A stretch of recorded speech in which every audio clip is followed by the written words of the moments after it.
Hello and welcome to the NC podcast. My name is Natasha Collins and I am the host and I'm the founder of NC Real Estate, which is the home for its members club, which is the place to build the best strategy to build a mixed use and commercial property portfolio that completely hits your financial goals.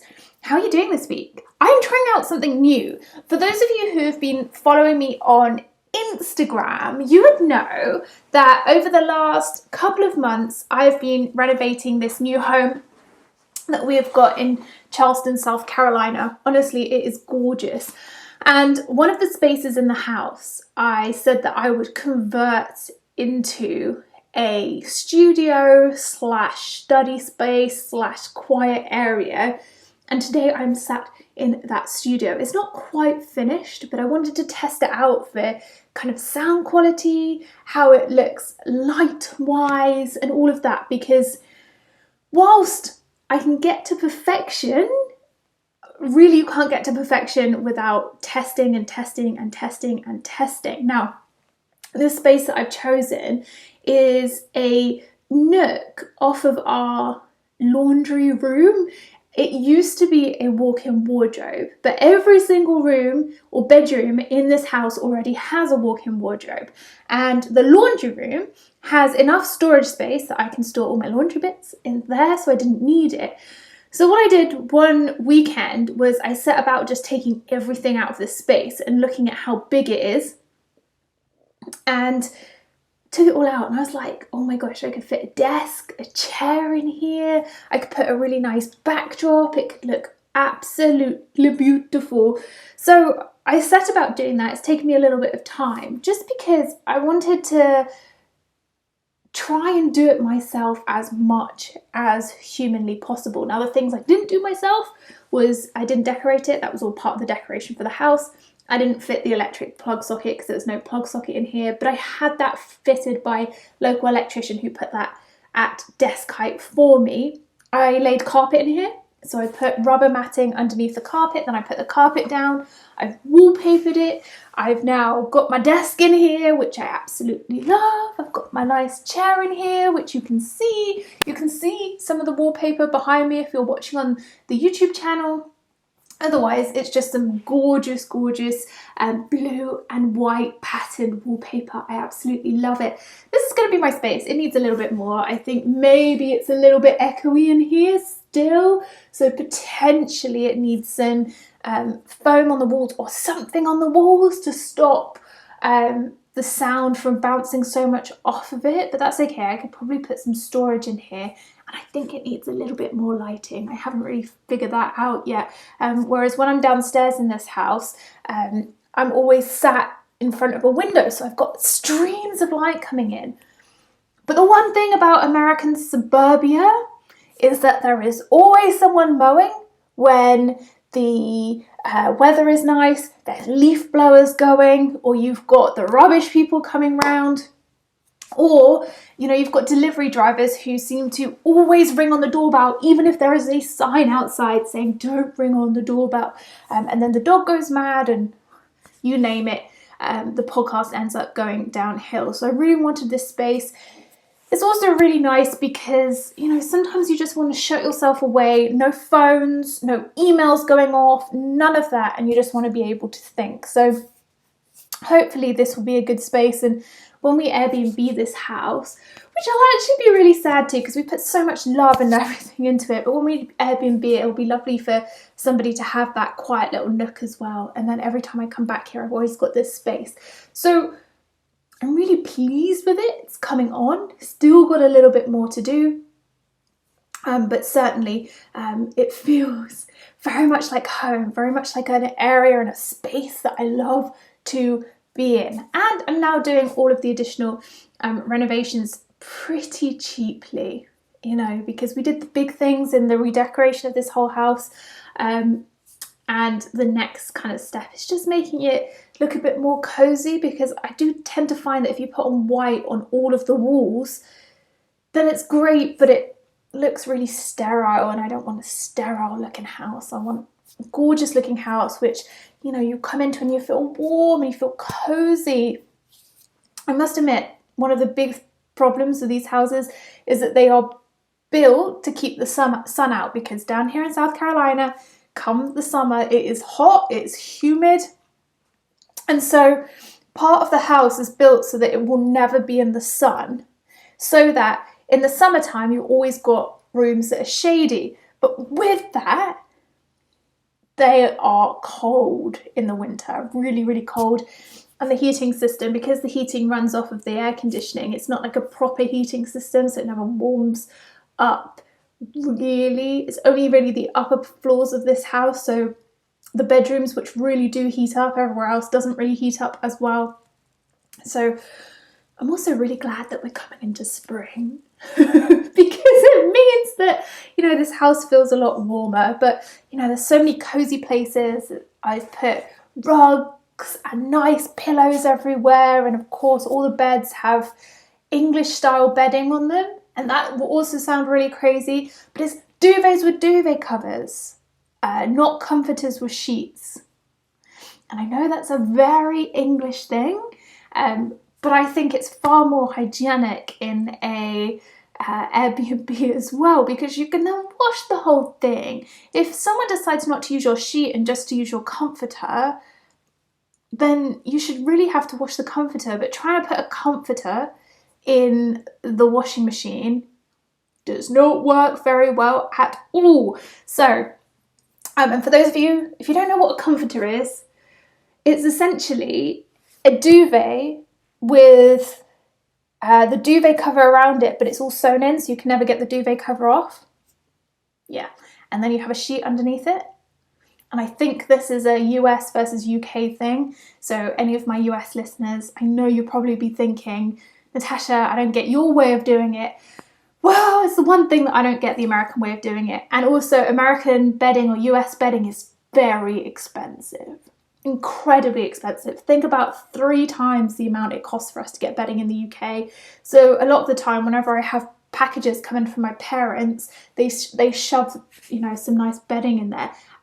And really, the Primark bedding is far better quality than the bedding that you can get out here that's expensive. But I guess that's just the differences in culture and the differences of how things are going. So, yeah, still renovating this property. If you want to see more pictures, head on over to my Instagram at Natasha C. Collins. That's where I'm putting everything. That's where you need to come and have a look and see what I've got going on. Always posting things over there. Always making sure that I'm keeping you up to date with what's going on my day to day. So, today, main subject of this podcast. Last week, we got the announcement in the UK that there is now this tiered approach to opening up, with the hope, and remember that Boris Johnson said subject to everything going okay, so he has caveated himself. Let's just pop that out there. That by June 21st, he's hoping that the UK will open up. Great. Brilliant news, of course. That's what everybody's been hoping for, a date. Again, date's not set in stone. He might have made it look like it was, but listen to his language. You know that guy is not promising stuff. He can't promise anything. He's terrible at organising things. So just remember what you've just been through. And then the same guy has just told you that he's opening everything up on the 21st of June, subject to whatever he's got subject to, right? So let's just be aware. It's like property investors, when you say subject to contract on your agreements, that is subject to the contract being drawn up, okay? So just be aware of that caveat that he's put out there. But I think it's really important at this moment in time that we've actually got a little bit of a runoff, that we can prepare for things to start happening, right? How often do you get told that the country will be opening potentially on a certain date? So here we are. This will be going out on the 2nd of March. We're 24 hours at that point away from the March 3rd budget, where anything can kind of go on. So let's just be really, really, really wary of that to start off with. I don't know what's going to be in there. We've heard rumours of increased tax and that kind of thing. Do we know? Not yet. We'll know tomorrow. So we in essence have a couple of months run off. March, April, May, June. We've got 4 months, and then hopefully, all being well, things start opening again.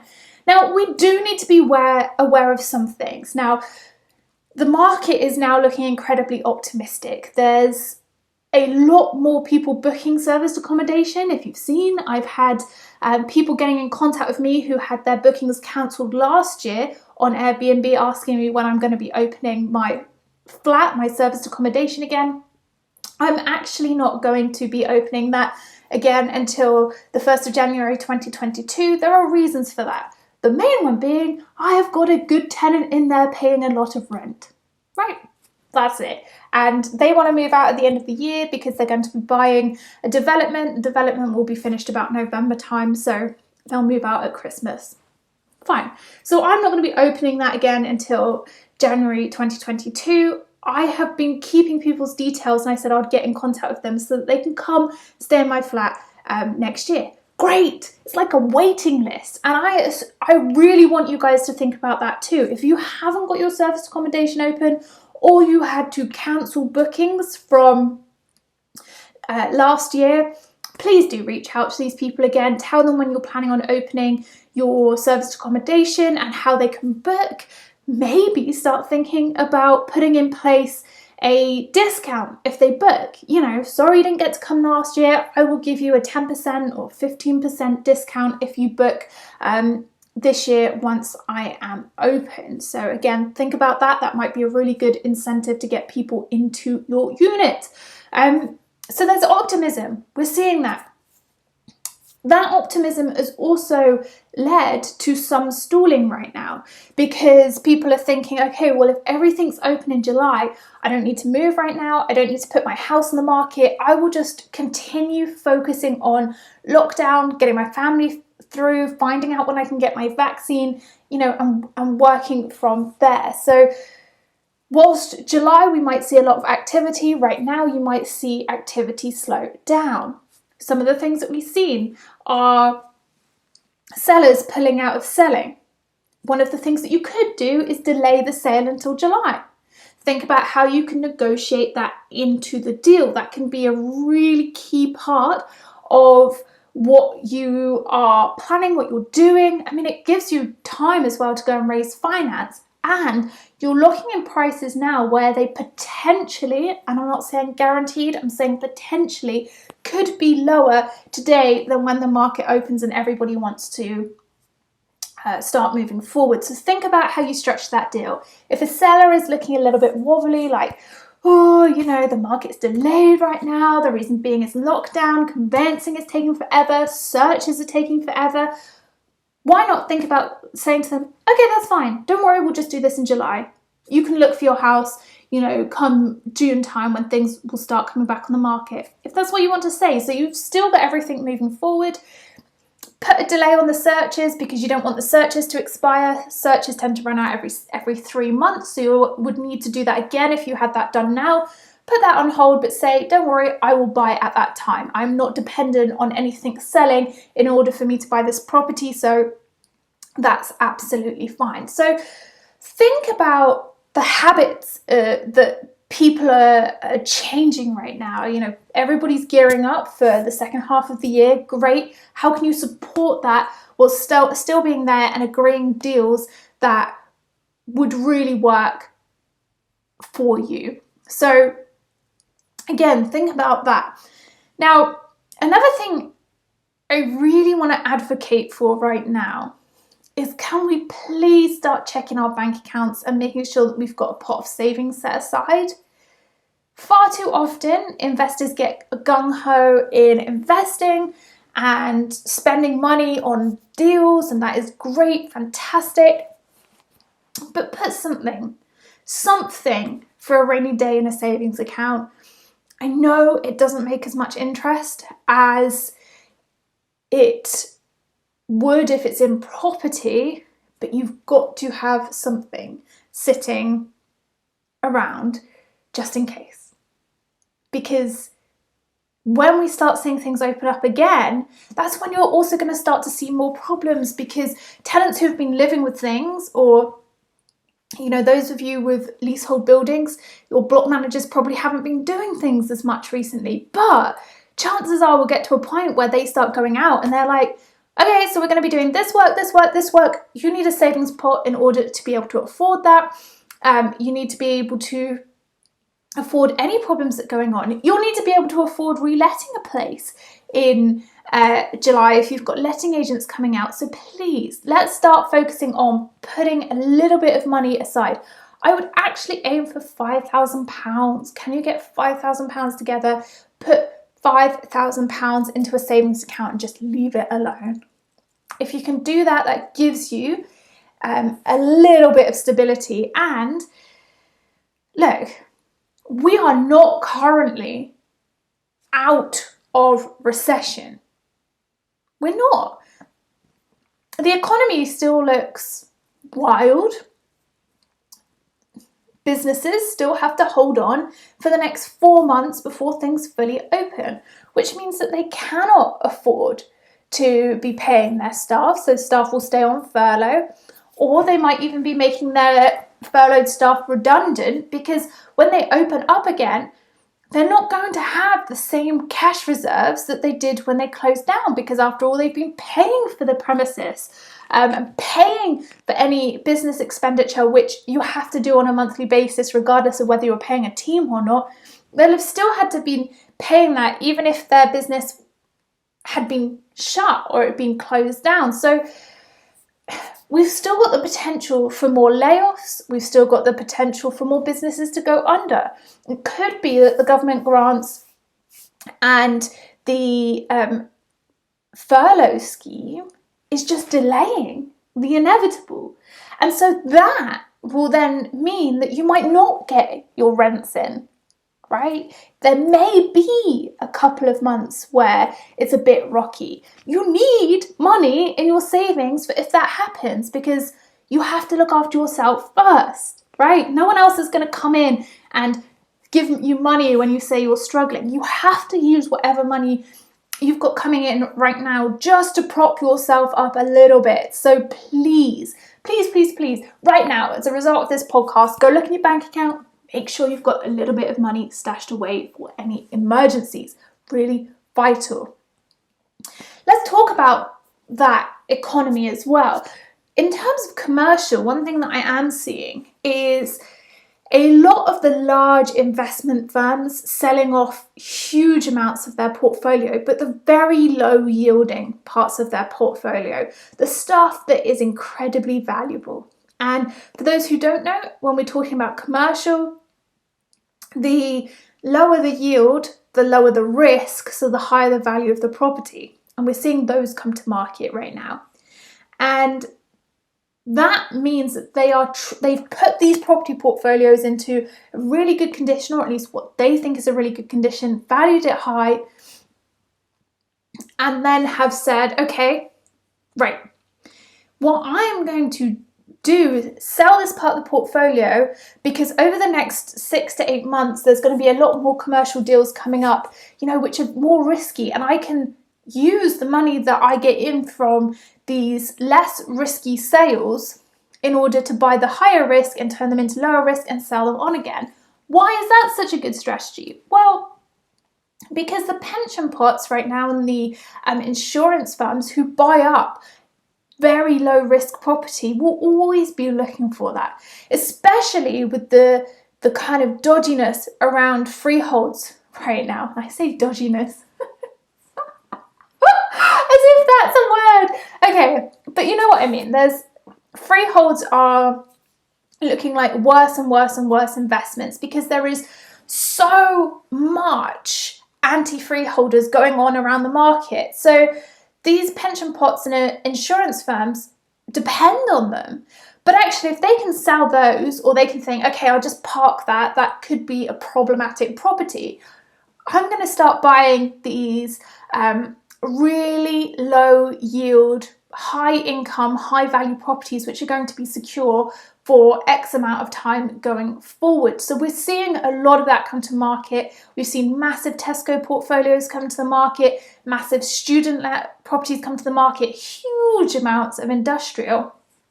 And interestingly enough, we're also starting to see a lot of office space coming to the market too. I mean, going back to student lets, the reason we're seeing that is because with this optimism over the country open again by July, that means that they're expecting students to come back for September 2021, and therefore the student property market picking up.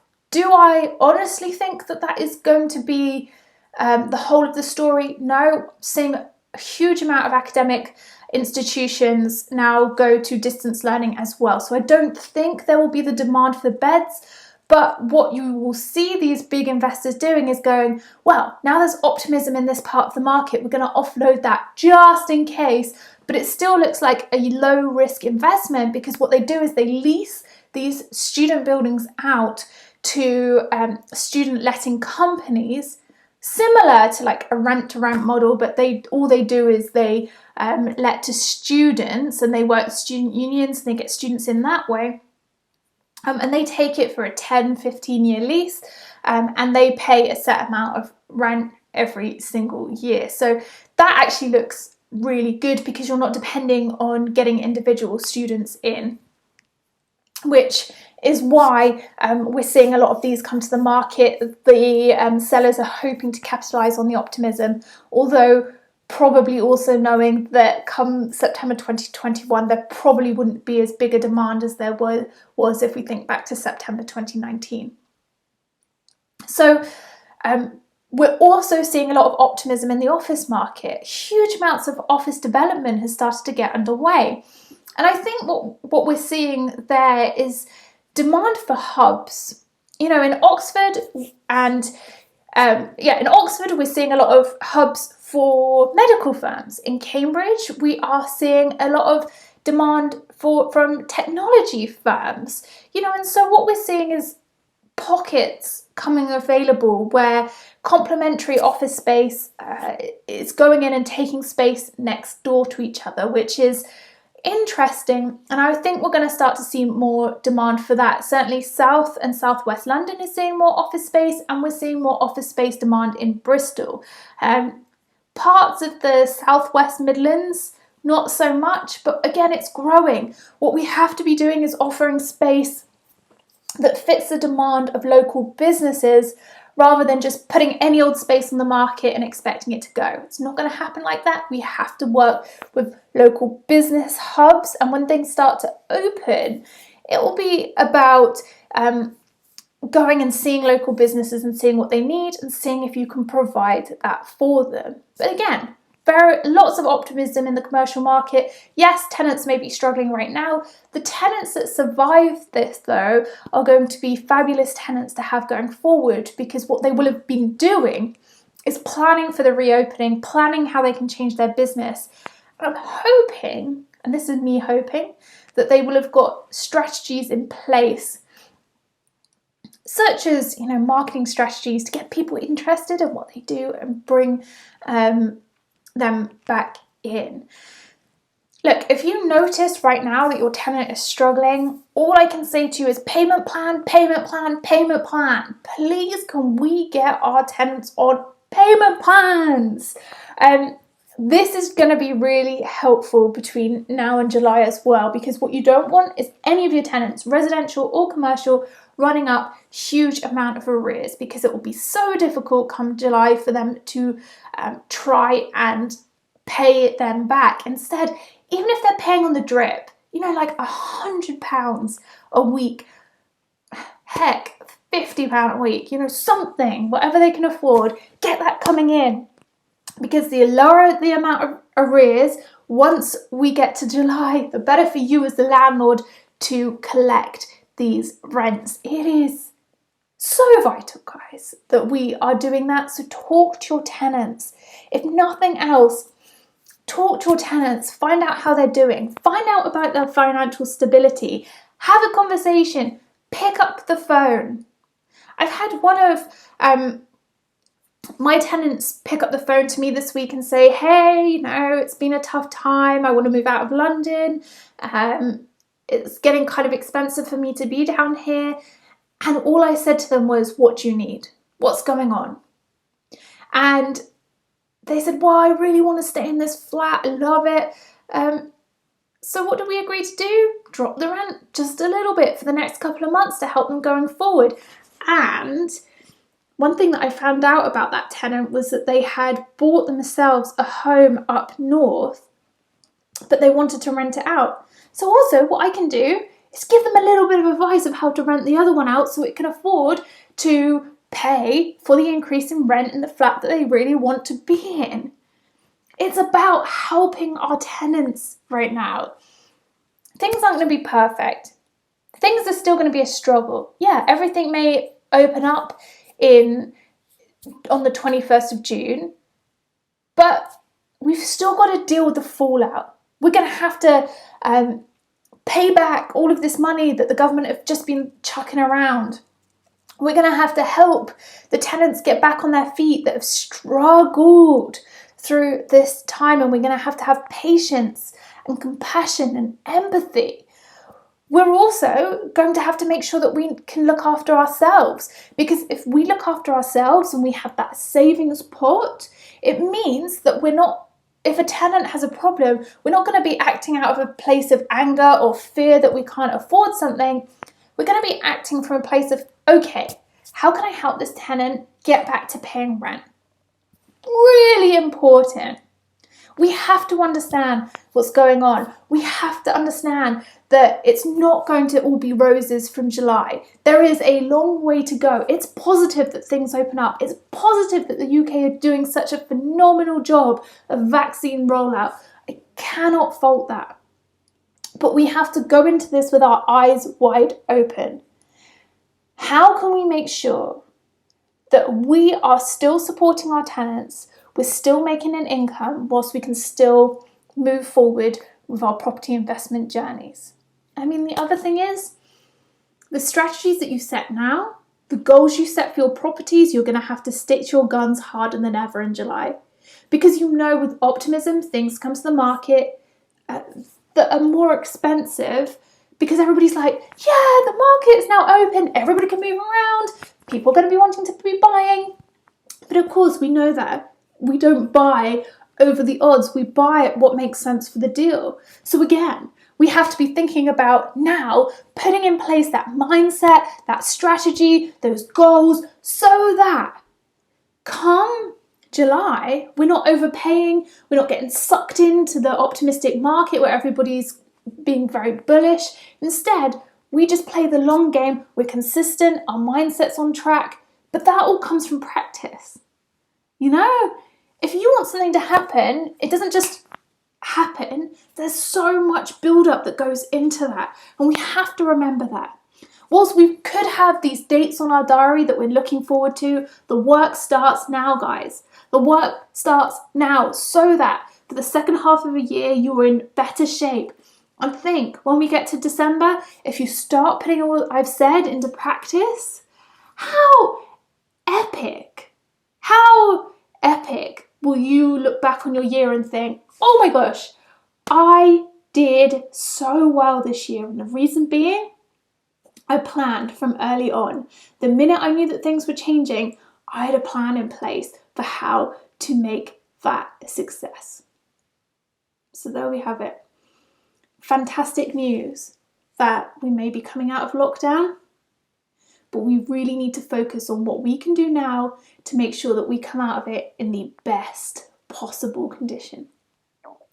I hope this has been a really, really, really useful podcast. Now, one thing I do have to tell you is that this month, the webinar that I'm hosting on the 29th of March, 6:30 p.m. UK time, is all about an introduction to commercial property and how to invest in commercial property. If you want to come to that webinar, you need to go to ncrealestate.co.uk/March 2021 and sign up. It is going to be awesome. I am so excited for it. Thank you so much for listening to me today. I cannot wait to catch up with you again soon.